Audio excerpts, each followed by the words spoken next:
Thank you, Dennis. Thank you, Guido, for opening the stage and warming it up. And hello, everyone. I know that efficiency is something what all of us deeply care about, especially when it comes on how we can leverage AI in our daily work. And in my role at Spryker, I face the same challenges that all of you do. How can we harness AI to deliver even more value to our customers?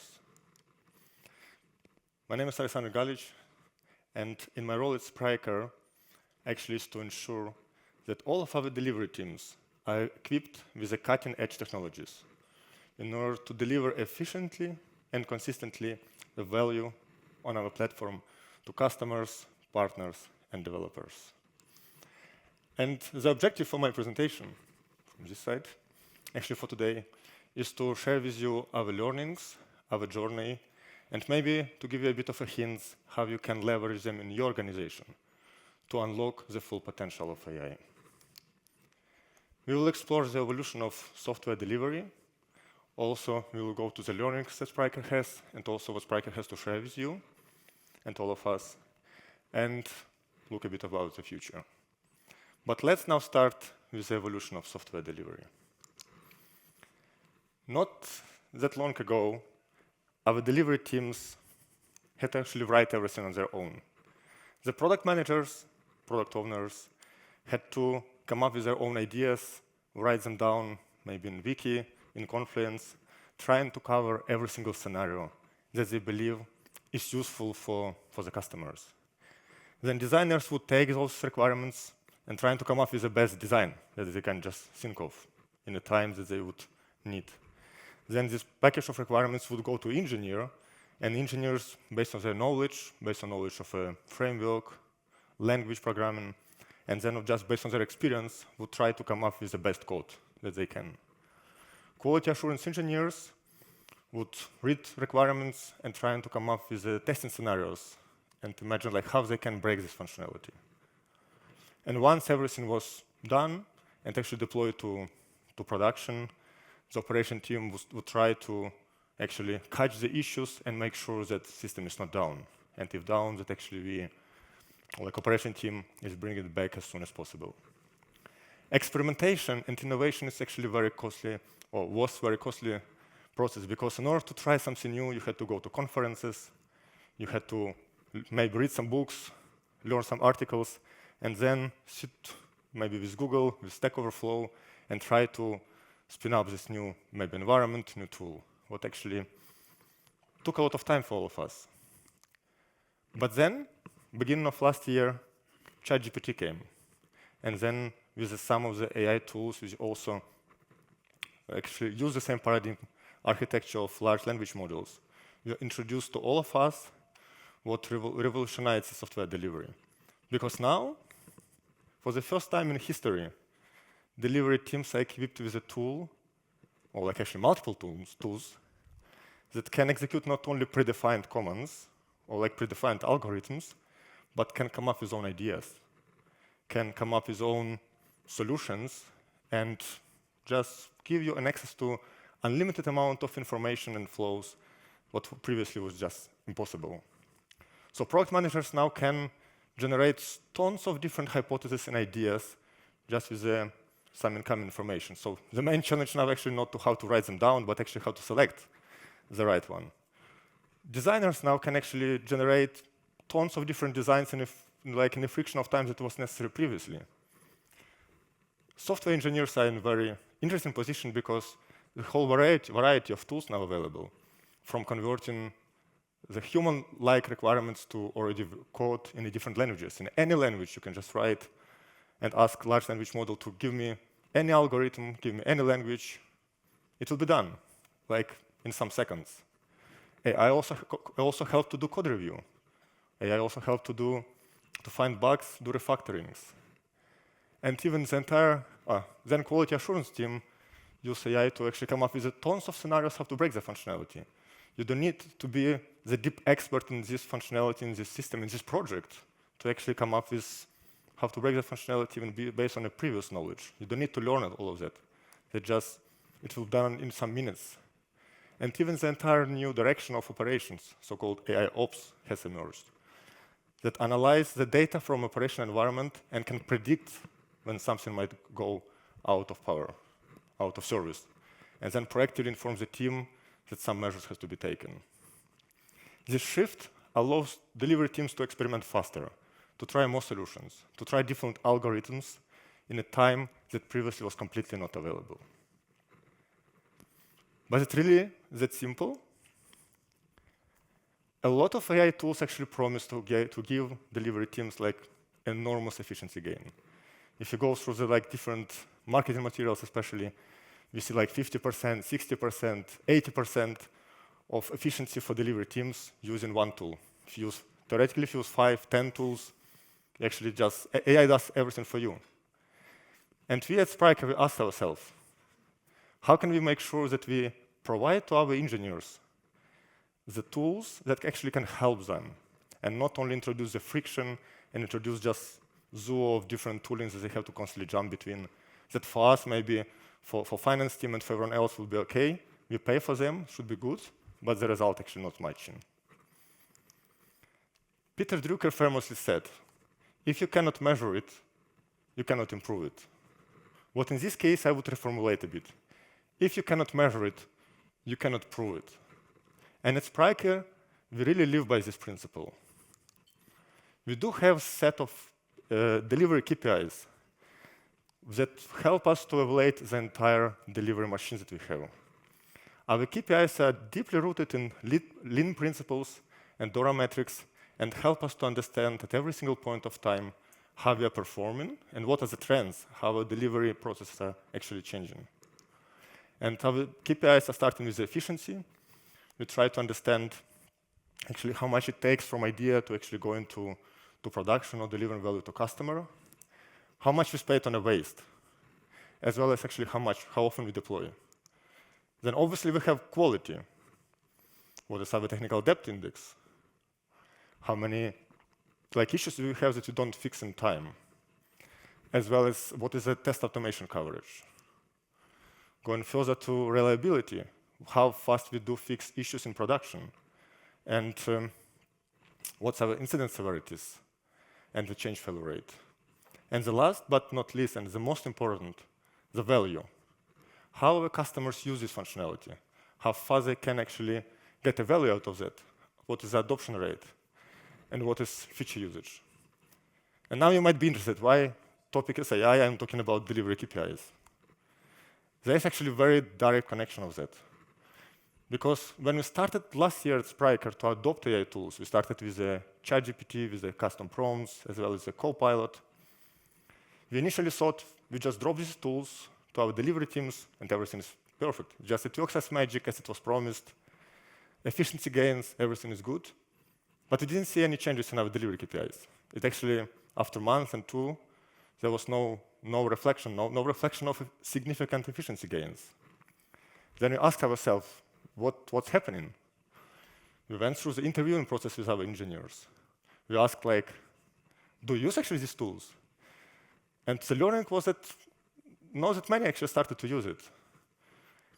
And based on a feedback, we understood that it's not enough just to drop the AI tool to delivery team. You need to give it time for the team actually to learn it, to adopt it. You need to show use cases. So we established different practices. We had AI town halls where we all together were talking about what kind of challenges we see with AI tools, how we see that actually adoption has to go through.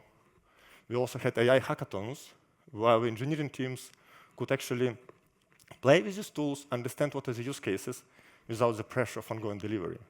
Because of course, if you have your sprint, you have tons of issues, user stories to deliver, you don't really have much time to play with the AI tool that maybe leadership came and said, now you have to use it and deliver 2 times more. We also invested in education materials, how to actually use these tools and how to generate the prompts. And after some time, it actually started to pay out. We started to see that team actually start to show that we deliver more, and the quality started to grow, and what's important, the cycle time, the time between the idea and how quickly we deliver it, started actually to go down. That's why in our opinion, and from our experience, to implement any changes with your team, especially like if it's AI, especially if like introducing new toolings, without having enough visibility of how your development process works and how your delivery machine works, you will be just blind. You won't understand whether actually you helping your team or you're just harming, you're just throwing different tools that actually they cannot use. So we have discussed the disruption that AI brought to software delivery and also how to understand whether this disruption in the tools that teams actually receiving help them and how it actually, what the impact it has on delivery teams. Now, let's shift our focus to the learning that we have at Spryker and what we have to share with you, with our customers, partners, and developers. In the beginning of last year, as a response to this AI disruption, we introduced an AI lab. What it means is very simple. We do have a lot of engineers that are motivated. They want to explore. They want to see what kind of tools are available, what kind of practices and technologies. They want also to experiment with them. So we actually dedicated the time so the people don't have the pressure that they have to do it in the night or they have to actually do like a, miss their promises in delivery teams. So we actually dedicated time for engineers where they can play with the practices, play with the tools, experiment, and the most important, share the knowledge with delivery teams. With this, actually, we could still keep our promises and our delivery going further while being able to analyze what's coming, to learn from that and spread the knowledge. And in our opinion, that has been instrumental for us to be able to react on AI changes, still adopting the tools without disrupting our delivery. What's also interesting is that this Spryker AI lab didn't have a task just to check some particular piece of software development lifecycle and just update it.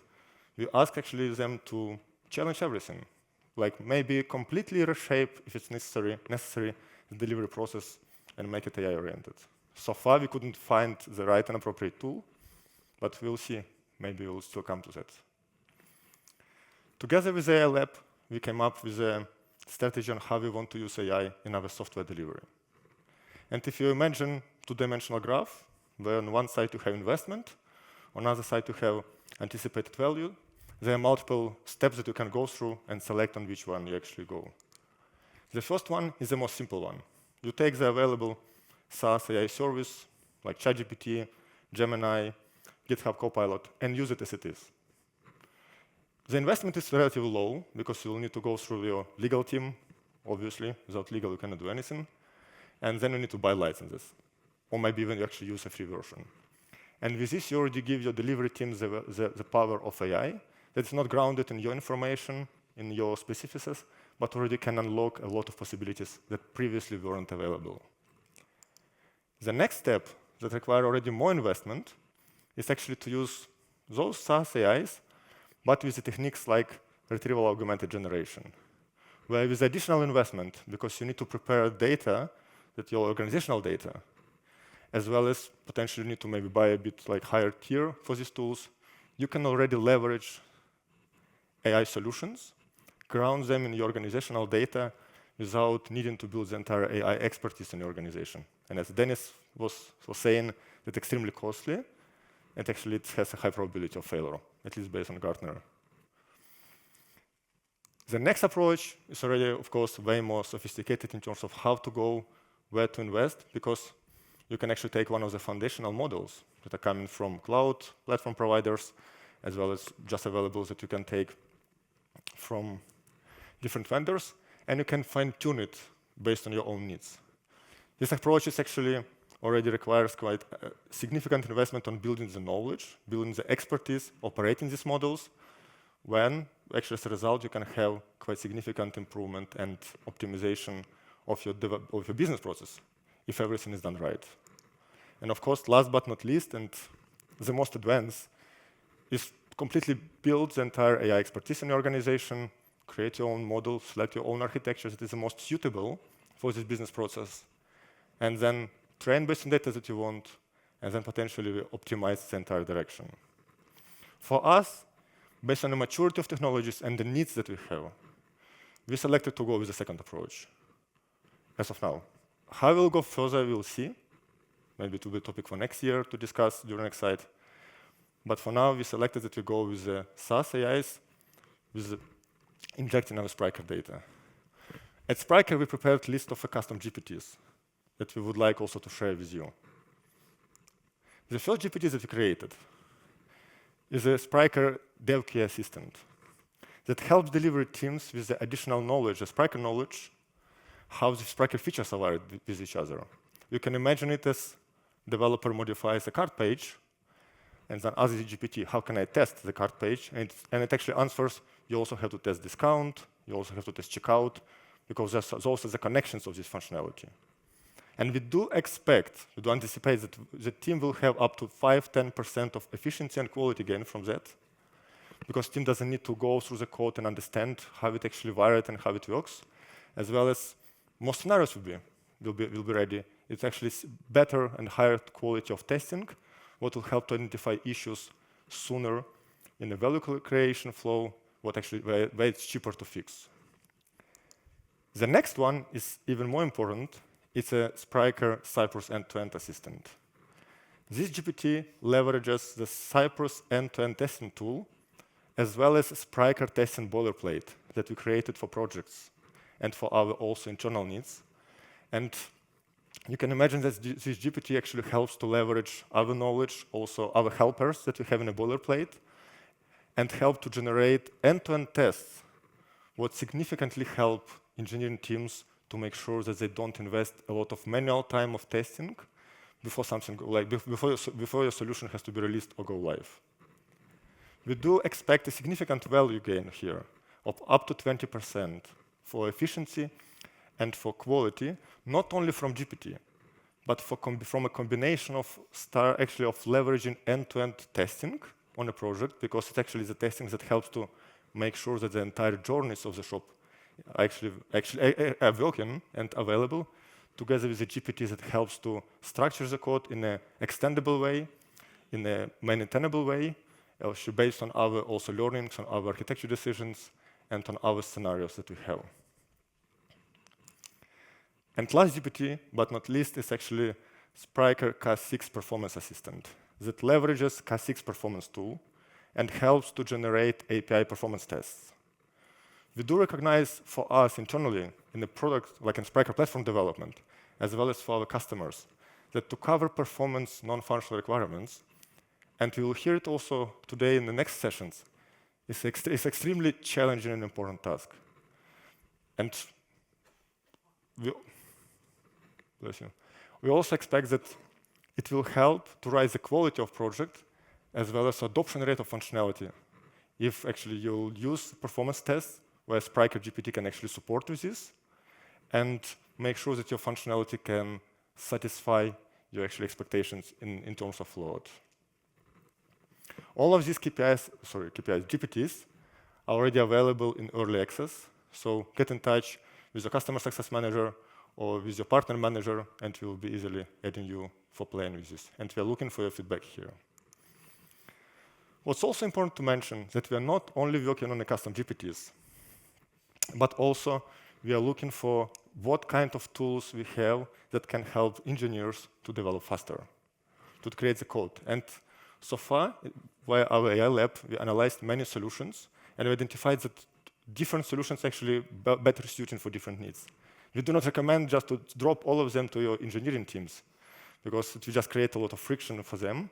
But it's important because for us, based on our learnings and adoptions that we went through for more than a year, we now can say that based on the feedback from our engineers, we have more than 95% of engineers using AI-powered code generators on a daily basis. Various, depends on the tasks. With the NPS, what's the most important, actually 90%. Engineers also, 85% of engineers in their feedback says that actually they feel efficiency gain out of these tools. And what's interesting says that around 70% of recommendations are the right one. Even when we talk to these providers, they usually expect even less. It was actually quite a challenging road for us to achieve this level of adoption. And we had to invest, as already mentioned, in education, in hackathons, to show the engineers what's the value, but also to equip them with the learning how to use them. And to help you also to shorten this adoption journey, we want to share also with you our AI education course that is tailored for Spryker, not for Spryker needs, but for Spryker as a solution. And it helps, it's actually not that long, but it helps your engineers to just get a quick understanding of how to use the AI-powered code generators, how to install them, what the usual troubleshooting, and how to use it in a Spryker context. The course is available on Sana. If you have any challenges, please contact your partner manager or customer success manager. And now, let's talk a bit about what we expect in Spryker from AI in future, how it will change the software delivery. We do see that a lot of big tech companies continuously invest in large language models.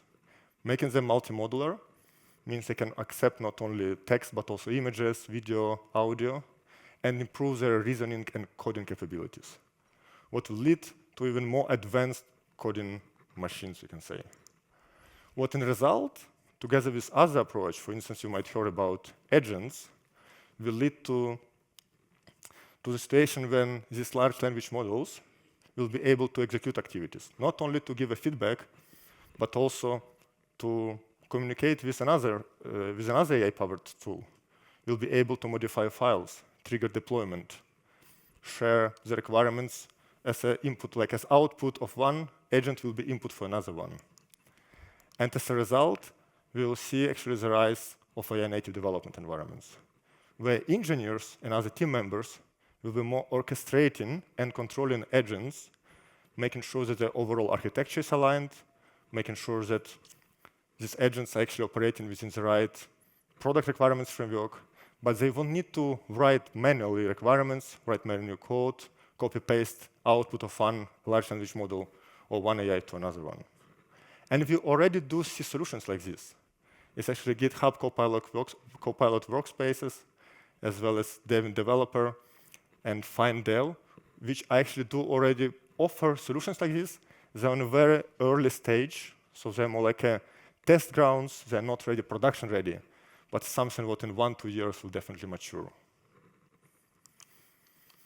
Now, before I close, I just want to summarize what we have been discussing so far, and to give you the following takeaways. The first one, we actually start using KPIs. And as Boris was talking today about the business KPIs to understand how your business is moving, also delivery KPIs to understand how your delivery machine is moving in order to make any improvements. The next one, definitely use code generator tools. Because as we see, even the ones without any injection of company-specific data, they give a significant boost to delivery teams. Our engineers say that they cannot imagine now working without code generators. The third one, leverage Spryker education. Use it, especially if you are new to, in your teams are new to code generators and to AI. Use it and leverage Spryker knowledge and Spryker experience just to boost your team to faster adoption. And last but not least, use Spryker GPTs to increase your quality and efficiency of your teams. We are super happy to receive feedback from you because we are actively working on education course on these GPTs in order to improve them and make sure that they satisfy not only our needs, but also the needs of our ecosystem. And we promise that we will continuously be developing them. And yeah, we're happy to hear your feedback. And of course, as a future outlook, we need to continue exploring what's changing and what's coming. And in our opinion, what's coming is actually AI native development environments. And I want to close with a famous quote from one of the most famous computer scientists of 20th century. The best way to predict the future is to create it. Let's work together to build a future where AI takes software delivery to the next level. Thank you, everyone. And I have 30 seconds for your questions. Now 20. Not the answer, just the question. Yes. Yeah. I can see. Any questions? I have one if you don't. I will be also at the product booth, so if you have any questions you want to discuss, anything, feel free to come and we will have a chat till today late I evening. have a question for you. Ah, So we are out of time, sorry. No, I don't care. So when using AI to generate code right now, it's nice. You can do that. It can do that quite well sometimes even. But you have the challenge that it, or at least I had the challenge, and maybe you have a solution or you have a solution, that doesn't really oversee the rest of your code base. So sure, I can change this file, but this change also requires a change in a lot of other files or whatever you want to change. How do we solve that? Can we solve that already, or? The answer is it depends, because there are solutions. For instance, maybe you know about Cursor. It's actually it's a AI-powered native IDE. It's a fork of VS Code, and you can deal with in this IDE directly with your code via human-like chat, and it actually asks to modify completely the entire code base. Okay. And for small POCs, for small projects, actually very nicely. For bigger project, it's still a problem. So to just modify, I don't know, like 20 files directly from one comment and one idea is very challenging as of now. Probably there's no solution as of today. Might still come. But what you see actually when you operate within one context of one class, that's where Solid helps you a lot. Yeah. It actually works very nicely. Okay, good. Give it up for Alex Galic. Thank you, Alex.